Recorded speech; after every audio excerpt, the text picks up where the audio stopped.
are doing well today on this gorgeous Saturday. So I've been thinking about for the past couple of weeks what we are going to do once we can all get back together during our discipleship hour. Since we've pretty much finished up with Ruth, we may have one more day to go over that, going through the how to read the Bible and how to study the Bible plan. We might just finish up that chapter the next time we can meet in person. But I've been praying about what might be beneficial for y'all, something that can help you in your life and especially in your spiritual walk right now. And there's a series called Lies Young Women Believe. And it's something that we're going to start once we can meet in person. But for now, on the Bible app, which I know many of you have already downloaded on your phones in the past when you may have started trying to read one of the year-long plans with us. And so if you log onto your Bible app and type in Lies Young Women Believe, you can add, it's just a short little 5-day study. And what we're going to do for the next few weeks, maybe just once a week, I'm going to post a video to you and share with you. I'm just going to go through the quick devotional and the Bible verse for that day, and maybe give you a few comments and another challenge. But for now, if you want to follow along with me, you can go to your Bible app again, and it looks like this, okay? I don't know if y'all can see that. I think you can. Lies Young Women Believe. So just type that in, and it should come up. And there's just daily readings. Today we'll go over the first one. But the whole premise of this study is that lies bring bondage. When we are believing a lie that Satan is feeding us about our emotions, about our family, about our friends, about anything in this life, once we start listening to that lie, it starts to put us in bondage to our sin and the sinful responses that we have to it. But there is a hope, and the whole point of this is to seek the truth of Christ, to replace that lie with the truth that Jesus has in His Word for us. And so I've actually been going through, there's another version for adult women, Lies Women Believe. And I've been going through this the past couple of weeks in my own Bible study just so I can kind of get a feel for the idea and the teaching behind it. And there's another one, Lies Girls Believe, that I'm going through with Catherine that's geared towards more that preteen age. But I'm really excited to go through the other one with you in the Bible study. So just some key points that I've pulled out that I want to share. From my own study, it says, believing a lie will put you in bondage. Believing the truth will set you free.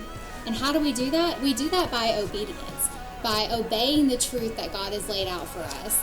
And following this step, the pathway from bondage to freedom involves 3 things. Number 1, you identify the areas of bondage or sinful behavior. Number 2, you identify the lies at the root of that bondage or behavior. And number 3, you replace the lies with the truth. And that's my hope for y'all, because it is so hard to be a woman in this world, and with everything that Satan tries to throw at us, we have so many feelings, so many emotions, and it's so hard to get a grasp on them sometimes, and to really focus on what is true and not to believe the lies that are surrounding us. So for today, I'm going to go ahead and read the devotional for day 1 under the Lies Young Women Believe plan. And it says, it's going to give you some examples. It's going to give you an example of a girl named Erin and just a brief little story and what she did to replace a lie in her life with the truth. So it says, from the time she was in junior high, when her parents divorced, Erin Davis struggled with panic attacks. They came mostly at night and were spurred on by horrific nightmares. When she awoke, sometimes she could barely breathe. She dreaded going to sleep because she never knew when she'd wake up in the middle of the night and feel suffocated by fear. She went to college and married her high school sweetheart, and together they ministered to the youth of their church. But Erin hid the fact that she was still plagued by panic and fear. Worn down and completely exhausted, she finally asked some friends to pray with her about what might be causing these recurring sudden bouts of paralyzing fear. The friends asked what kind of thoughts ran through her mind during her panic attacks. Erin shared what she felt during those times. It became obvious that her panic attacks were reactions to thoughts and underlying beliefs that simply weren't true. Her feelings were very real, but they were based on some pretty serious and destructive lies. Lies like, number 1, that everyone leaves. Lie number 2, that I have to take care of myself. And lie number 3, that I can't wear my heart on my sleeve or it will be crushed. It was easy for Erin's friends to see that these statements were contrary to God's truth. but she needed to see it. As they prayed together, her friends asked her to consider what God would say to her about those things. Here's what she concluded. The first lie was that everyone leaves. And here's the truth that she was able to replace with that God says, I will never leave you or forsake you. Lie number 2 says, I have to take care of myself.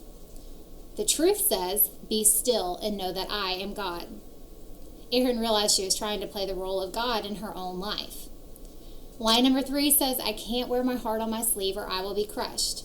And the truth says, they will know we are Christians by our love. In case you didn't catch it, the truths Erin concentrated on in that prayer time are powerful scriptures right out of the Bible. These verses became the focus for her prayer team that day.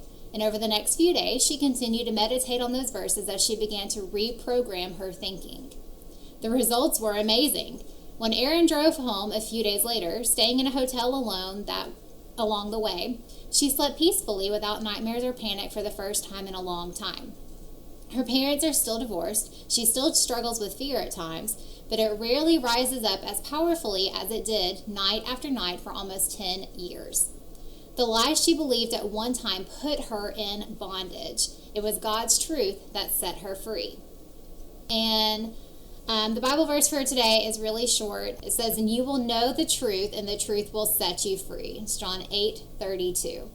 Okay, so I want you to just think about your own life. What are some things that you struggle with? Is it fear? Is it doubt? Is it insecurity? There's so many things that are going on in our world right now. Our lives have been completely turned upside down. You're not going back to school this year. You're going to be at home for the rest of this year and then throughout the summer.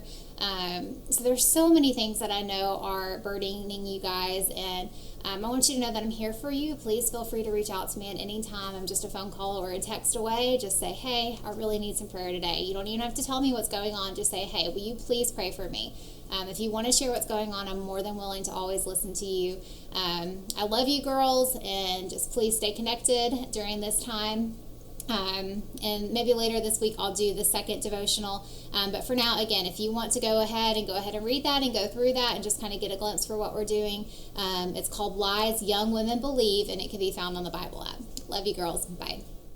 You are way make, miracle work, promise keep, light in the darkness, my God.